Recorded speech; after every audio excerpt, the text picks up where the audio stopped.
Good morning student. तो विगत कुछ दिनों से हम लोग विनय के पद का अध्ययन कर रहे हैं।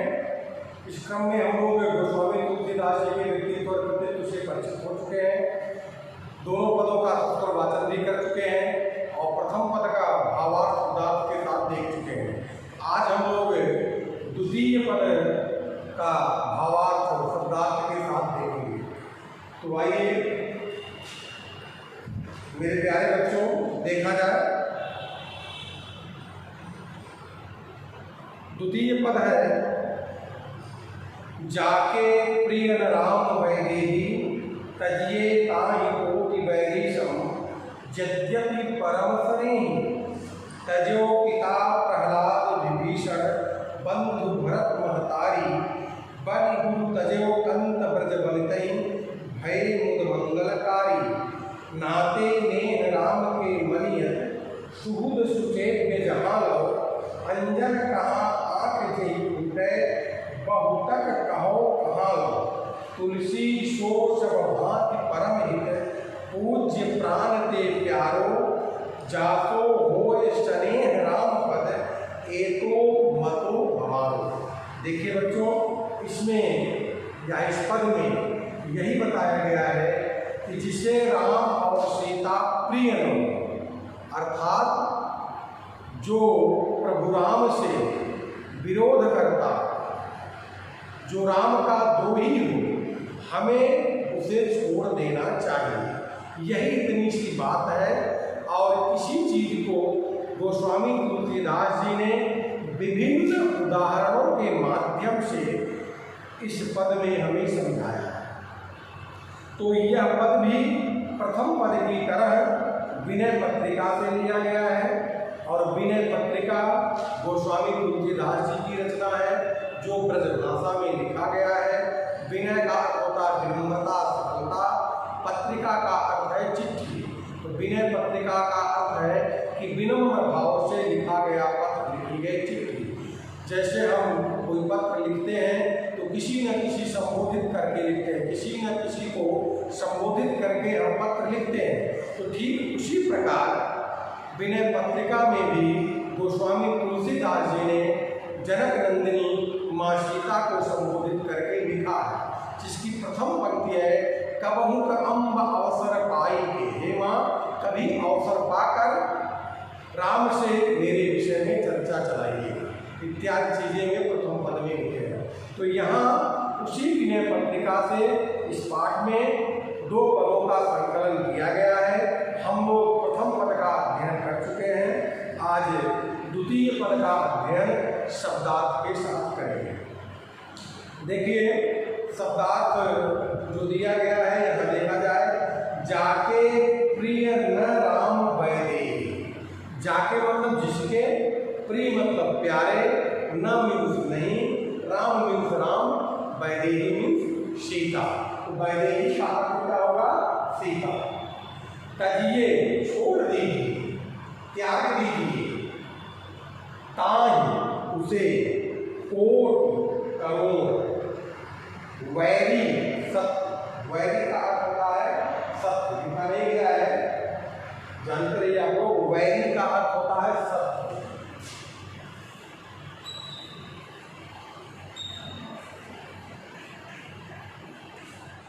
वैरी का अर्थ होगा सत्य। सम बराबर, समान। जगत यद्यपि परम स्नेही अत्यधिक प्रेमी। जगत का अर्थ होगा यद्यपि परम स्नेही अत्यधिक प्रेमी। तजो पिता प्रहलाद। प्रहलाद की कथा धर्म ग्रंथों में हमें प्राप्त होती है, पुराणों इत्यादि में मिलती है। तो प्रहलाद ने अपने पिता को छोड़ा। तो प्रहलाद के पिता का नाम क्या था? हिरण्यकशिपु। हिरण्यकशिपु का नाम यहाँ की रचना में प्राप्त होता है।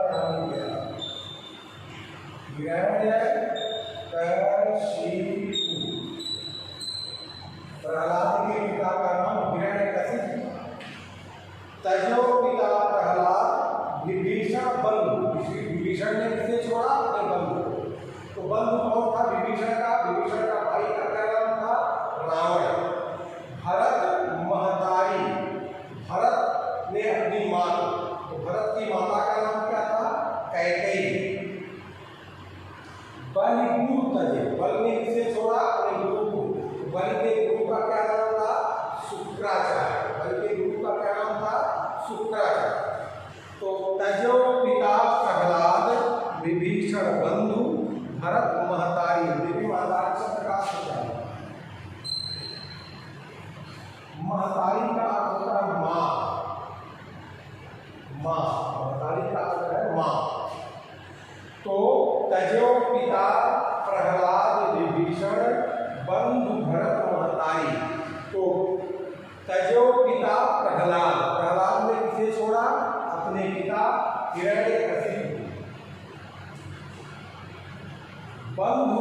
विभीषण ने किसे छोड़ा? अपने भाई रावण।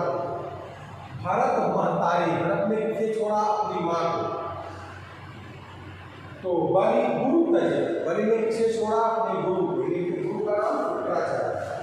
कंत ब्रज बलिते, कंत मतलब पति होता है, अब ब्रज बलिते मतलब ब्रज की स्त्रियां।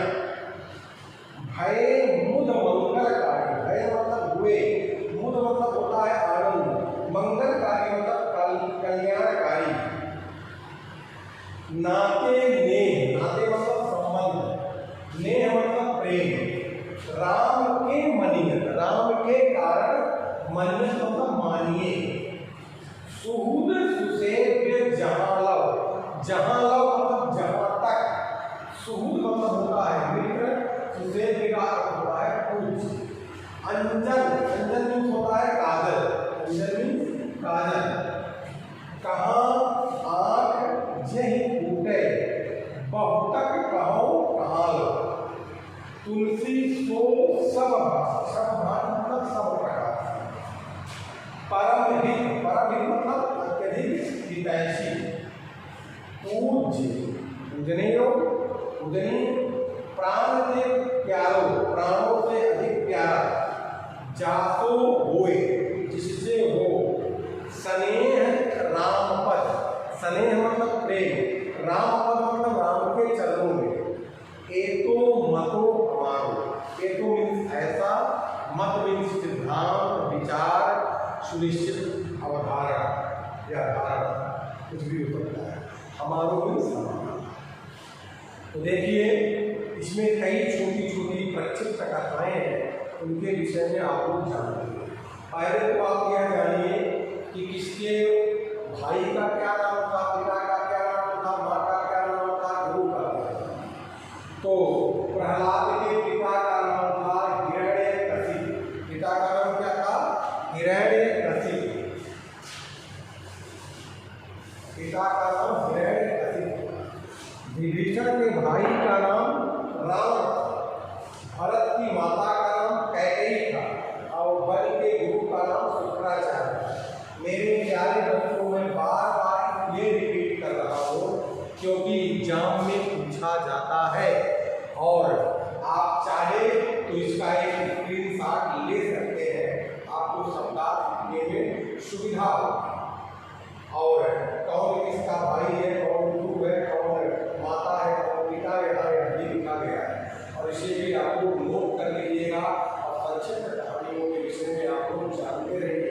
जिन कथाओं का उल्लेख किया गया है उसके विषय में भी आपको जानना है। आइए एक एक कहानी को मैं आपको बताता हूँ। प्रहलाद ने अपने पिता को क्यों छोड़ा? देखिए बेटा, प्रहलाद की कथा के विषय में मैं थोड़ा सा आपको बता रहा हूँ। देखिए, प्रहलाद के पिता का नाम हिरण्यकशिप था। हिरण्यकशिप, हिरण्याक्ष और हिरण्यकशिप दो भाई थे। तो हिरण्याक्ष का वध इसके पहले भगवान विष्णु ने शूकर अवतार में किया और अपने भाई की मृत्यु का बदला लेने के लिए हिरण्यकशिप ब्रह्मदेव की तपस्या करता है और जब ब्रह्मदेव प्रसन्न होते हैं तो वह ब्रह्मदेव से कहता है कि हमें अजर और अमर होने का वरदान दीजिए ब्रह्मदेव। तो ब्रह्मदेव हिरण्यकशिप को समझाते हैं कि हे हिरण्यकशिप, मैं भी सृष्टि के नियमों में बंधा हुआ, मैं तुम्हें अजर और अमर होने का वरदान नहीं दे सकता, तुम कुछ और मांगो। तब वह कहता है कि ब्रह्मदेव मुझे ऐसा वरदान दीजिए, मेरी मृत्यु न तो दिन में हो न रात में हो, न घर में हो न घर के बाहर हो, न अस्त्र से हो न शस्त्र से हो, न देवता के द्वारा हो न मनुष्य के द्वारा हो, न किसी पशु के द्वारा हो। इस तरह से वह वरदान मांगता है और वह लगभग अपने आप को अमर कर लेना चाहता है। ब्रह्मदेव उसे वरदान दे देते हैं। जैसा कि आप लोग जानते हैं कि हर राक्षस वर पा जाने के बाद अत्याचारी हो जाता है, ठीक उसी तरह वह भी अत्याचारी है और अपनी प्रजा में कहने लगा कि कि मैं ही भगवान हूँ, मेरी ही पूजा करो और किसी देव की तुम्हें उपासना करने की आवश्यकता नहीं है। यह चीज वह पूरी प्रजा में कहता। जब उसका पुत्र प्रहलाद पैदा हुआ तो प्रहलाद कहता है, पिताजी आप मेरे पिता हैं, पूजनीय हैं, लेकिन आप भगवान नहीं हैं। मैं आपको भगवान मानकर पूजा नहीं करूँगा। हाँ पिता है इसलिए आप मेरे लिए पूजनीय है, वंदनीय है। इसलिए वह अपने पुत्र प्रहलाद से रुष्ट रहता है, उसे अनेक तरह से मारने की कोशिश करता है और बार बार भगवान विष्णु प्रहलाद की रक्षा करते हैं। अंत में एक दिन वह प्रहलाद को भरी सभा में बुलाता है और फिर वही बात दोहराता है कि तुम मेरी पूजा करो, मेरी उपासना करो। प्रहलाद सहज ही कहते हैं, नहीं आप पिता हैं, वंदनीय हैं, लेकिन आप भगवान नहीं हैं। तो रुष्ट होकर कहता है कि तेरा भगवान कहाँ है, उसे बुला ले, उसे बुला। तो प्रहलाद कहते हैं कि मेरा भगवान तो कृष्ण के कटरा के विद्यमान है पिताजी। तो राजमहल के खंभे की तरफ इशारा करके कहता है, क्या तेरा भगवान इसमें भी है? तो कहते हैं हाँ। तो वह गदा से उस खंभे को तोड़ देता है।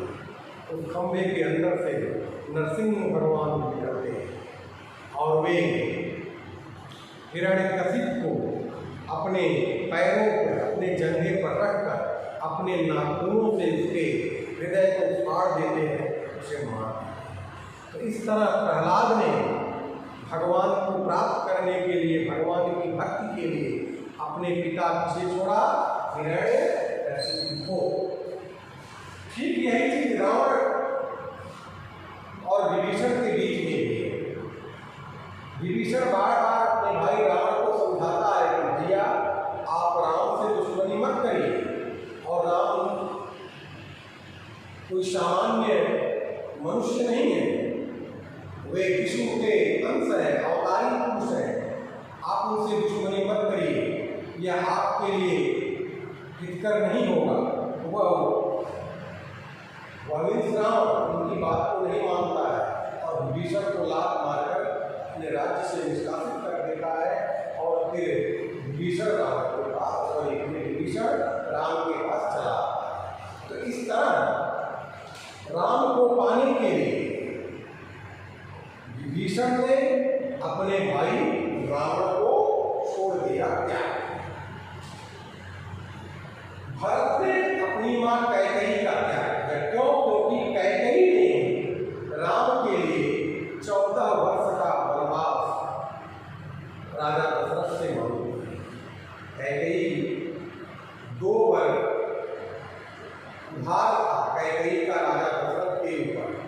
जब मंथरा राम का राज तिलक होने वाला था तो मंथरा समझाती इसको कैकेयी को कि कैकेयी अब तुम अपना दोनों वर मांग ले, ये उचित अवसर है, अन्यथा तो जिंदगी भर रानी नहीं दासी बनकर रहेगी, क्योंकि कौशल्या का पुत्र राजा बनने वाला है। अब तुझे कौशल्या की दासी बनकर रहना पड़ेगा। यद्यपि राम अपनी मां कौशल्या से अधिक कैकेयी को मानते थे, सम्मान देते थे, आदर देते थे, लेकिन मंथरा उनकी बुद्धि को ऐसे फेर देती है कि कैकेयी राजा दशरथ से अपने दोनों वरों को मानती है। एक वर के रूप में भरत को राजगद्दी और दूसरे वर के रूप में राम को 14 वर्ष का बना। इस तरह से कैकेयी ने जो राम के प्रति विरुद्ध भाव को प्रकट किया, इसलिए राम भक्त भरत ने अपनी माता कैकेयी का त्याग कर दिया। फिर अंतिम कहानी यहाँ है बलि और शुक्राचार्य।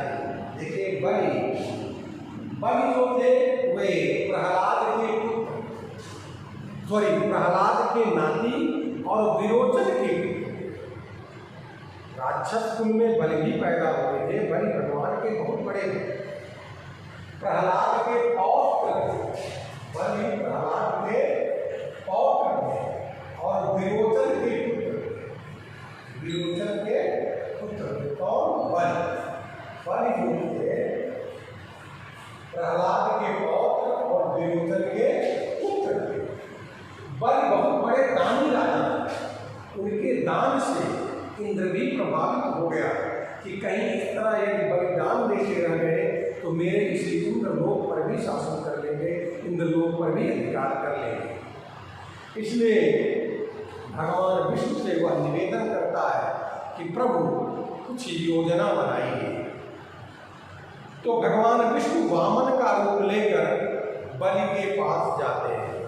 वामन मीन्स बौना, वामन मीन्स बौना, बौना बनकर, बौना जान है जो छोटा सा, बौना बनकर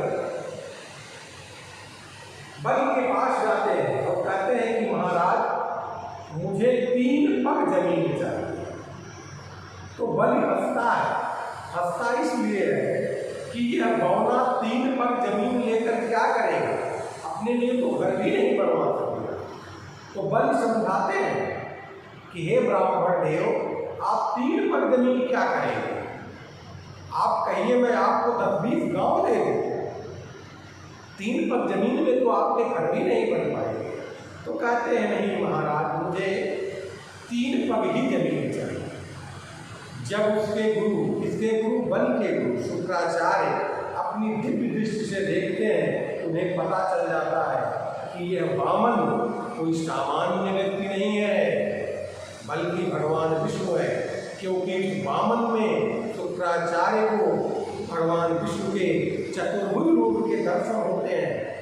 वह अपने शिष्य बलि को समझाता है कि बलि तुम इस दान के लिए तैयार मत हो, नहीं तो तुम्हारा सर्वनाश हो जाएगा। बलि कहता है गुरुजी, पूरा संसार मुझे दानवीर के रूप में जानता है, यदि मैं आज पीछे हट जाऊंगा तो मेरी बड़ी बदनामी होगी, अब कीर्ति समाज में, संसार में मेरी फैलेगी, इसलिए मैं पीछे नहीं हटूंगा। तो शुक्राचार्य रुष्ट हो जाते हैं। तो बलि भी कहते हैं कि आप संकल्प लीजिए। भगवान वामन कहते हैं कि हे बलि, आप संकल्प लीजिए कि आप मुझे 3 पग जमीन देंगे। क्योंकि हमारी पौराणिक मान्यता है कि जब कोई व्यक्ति किसी चीज का संकल्प ले लेता है तो उससे पीछे नहीं हट सकता। तो बलि संकल्प लेते हैं कि मैं 3 पग जमीन आपको दूंगा। संकल्प हो जाता है। उसके बाद जब जमीन नापने की बात आती है तो वही वामन भगवान अपना विशाल रूप प्रकट करते हैं और लोगों को केवल उनका पैर दिख रहा है, सर दिखाई ही नहीं दे रहा है, कहाँ है। एक पग में धरती लोग, दूसरे में आकाश लोग, और तीसरा पग जब रखना हुआ तो कहे भगवान वामन किससे, बलि से, कि हे बलि बताओ मैं तीसरा पग कहाँ रखूं। तो बलि श्रद्धा से जुट जाता है, कहता है प्रभु मेरा यह शरीर अपना तीसरा पग मेरे सर पर रख दीजिए। वह जो है घुटनों के बल बैठ जाता है हाथ जोड़कर, और भगवान वामन अपना तीसरा पग बलि के सर पे रख देते हैं। और भगवान वामन इसकी दान भक्ति से अत्यधिक प्रभावित होते हैं और फिर उसे पाताल लोक का राजा बना देते हैं। तो इस तरह से यहाँ कुछ पौराणिक कथाओं का उल्लेख किया गया है और इन कथाओं के विषय में आप अवश्य जानते रहिए, समझते रहिए, क्योंकि इन पौराणिक कथाओं से भी प्रश्न एग्जाम में, परीक्षा में पूछा जाता है। तो प्रहलाद ने किसे छोड़ा था? अपने पिता हिरण्यकशिप को।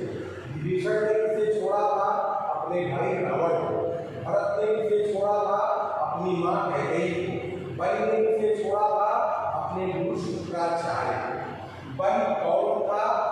बलि प्रहलाद का पौत्र और विरोचन का पुत्र।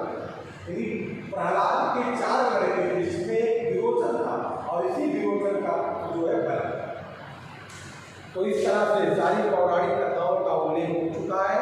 इन पौराणिक कथाओं के विषय में मैं आपको बता चुका हूँ। आइए भावार्थ देखा जाए। जाके प्रियन राम वैदेही तजिए ताहि कोटि वैरेशम यद्यपि परम स्नेह, तुलसीदास जी कहते हैं कि जिसको राम और सीता प्रिय न हो, हमें ऐसे लोगों को करोड़ों शत्रुओं के समान मानते हुए छोड़ देना चाहिए। हिंदी साहित्य के भक्ति काल के राम भक्ति शाखा के महान कवि गोस्वामी तुलसीदास प्रस्तुत पद में कहते हैं कि जिसको राम और सीता प्रिय नहीं है, हमें ऐसे लोगों को करोड़ों शत्रुओं के समान मानते हुए छोड़ देना चाहिए, चाहे वे मेरे अत्यधिक हितैषी, मेरे अत्यधिक प्रेमी क्यों न हो। जिसको राम और सीता प्रिय नहीं है, हमें ऐसे लोगों को करोड़ों शत्रुओं के समान मानते हुए छोड़ देना चाहिए, चाहे वह मेरा अत्यधिक प्रेमी ही क्यों ना हो। भाई, अत्यधिक प्रेमी से तात्पर्य घनिष्ठ संबंध। तो संसार में घनिष्ठ संबंध क्या है? पिता का है, माँ का है, भाई का है। तो वही उदाहरण दिया गया है कि किसने किस को छोड़ा है। तजो पिता प्रहलाद विभीषण बंधु भरत महतारी, बलि तजो कंत ब्रज बनितहि भय मुद मंगलकारी। तो यहाँ बताया गया है इस पद में कि किन किन लोगों ने अपने किन किन आत्मीय जनों का त्याग किया ईश्वर को प्राप्त करने के लिए, फिर किस तरह से वे आनंद देने वाले कल्याणकारी साबित हुए। तो प्रहलाद ने अपने पिता हिरण्यकशिपु को छोड़ा, विभीषण ने अपने भाई रावण को छोड़ा, भरत ने अपनी माँ कैकेयी को छोड़ा, बलि ने अपने गुरु शुक्राचार्य को छोड़ा, और ब्रज की स्त्रियों ने अपने अपने पतियों का त्याग किया। और ये लोग आनंद देने वाले और कल्याणकारी साबित हुए। ऐसा नहीं कि अपने प्रियजनों का त्याग करने के बाद ये लोग अमंगलकारी हुए हो या समाज के लिए अपशकुन हुए। आइए फिर देखा जाए, पुनः देखा जाए दोनों पंक्तियों को। तो बलि बलि, इन दोनों पंक्तियों को देखा जाए। प्रहलाद ने अपने पिता हिरण्यकशिपु को छोड़ा, प्रहलाद ने अपने पिता हिरण्यकशिपु को छोड़ा, विभीषण ने अपने भाई रावण का त्याग किया, भरत ने अपनी माँ कैकेयी को छोड़ा, बलि ने अपने गुरु शुक्राचार्य का त्याग किया, और ब्रज की स्त्रियों ने अपने अपने पतियों को छोड़ दिया, त्याग दिया। क्यों? ईश्वर को प्राप्त करने के लिए। राम और सीता से तात्पर्य ईश्वर को प्राप्त करने के लिए, और ये हर तरह से आनंद देने वाले कल्याणकारी साबित हुए। नाते नेह राम के मनियत सुहृद सुसेव्य जहाँ, जहाँ तक मित्र और पूज्य जनों को मानने का प्रश्न है, तो हमें उन्हें राम के संबंध और प्रेम के कारण मानना चाहिए। राम से संबंध और राम से प्रेम के कारण हमें मित्र और पूज्य जनों को मानना चाहिए। अंजन कहा आंख जे टूटे बहुतक कहो कहा। अरे भाई, हम आंख में काजल क्यों लगाते हैं? कि आंख हमारी सुंदर दिखेगी, आंख की रोशनी बढ़ जाएगी। हम काजल सीधे आंख में नहीं लगाते हैं कि आंख हमारी टूट जाए। तो भाई, उस काजल को लगाने से क्या फायदा कि आंख टूट जाए? अर्थात उन सांसारिक संबंधों को मानने का क्या फायदा जो ईश्वर की प्राप्ति में बाधक है। तो यहाँ यही बताया गया है कि हमें मित्र और पूज्य जनों को राम से संबंध और स्नेह के कारण मानना चाहिए, क्योंकि उस अंजन को लगाने से क्या फायदा जिसके लगाने से आंख ही टूट जाए, और अधिक में क्या। पद के अंत में तुलसीदास जी कहते हैं कि वही व्यक्ति मेरा परम हितैषी है, प्राणों से अधिक प्यारा है, जिसके कारण से राम के चरणों में स्नेह बढ़े। यही मेरा विचार है। यही मेरी अवधारणा है, सुनिश्चित धारणा है, यही मेरा सिद्धांत। तो पद के अंत में गोस्वामी तुलसीदास जी कहते हैं, वही मेरा सब प्रकार से हितैषी है, प्राणों से अधिक प्यारा है, जिसके कारण राम के चरणों में स्नेह बढ़े। यही मेरा विचार है। पद के अंत में तुलसीदास जी बताते हैं कि मेरा यही विचार है, मेरा यही मानना है, मेरा यही सोचना है, मेरा यही सिद्धांत है कि जिसके कारण राम के चरणों में स्नेह बढ़े, वही मेरा अत्यधिक प्रिय है, हितैषी, प्राणों से अधिक प्यारा। तो मेरे प्यारे बच्चों, तो यहाँ मैं शब्दार्थ के साथ भावार्थ में दिया हूँ। शायद बंधु शब्द का अर्थ नहीं लिखा गया है। बंधु का मतलब होता है भाई।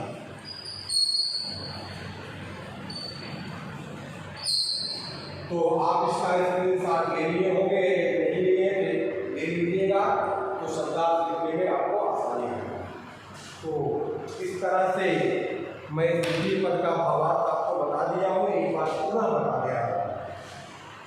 ध्यान से सुनिए, समझिए, क्योंकि इस पद का भावार्थ शब्दार्थ के साथ आपको कोई कॉपी नहीं करना है। जिसको राम और सीता प्रिय नहीं है, हमें ऐसे लोगों को करोड़ों शत्रुओं के समान मानते हुए छोड़ देना चाहिए, चाहे वह हमारा अत्यधिक प्रेमी ही क्यों न हो।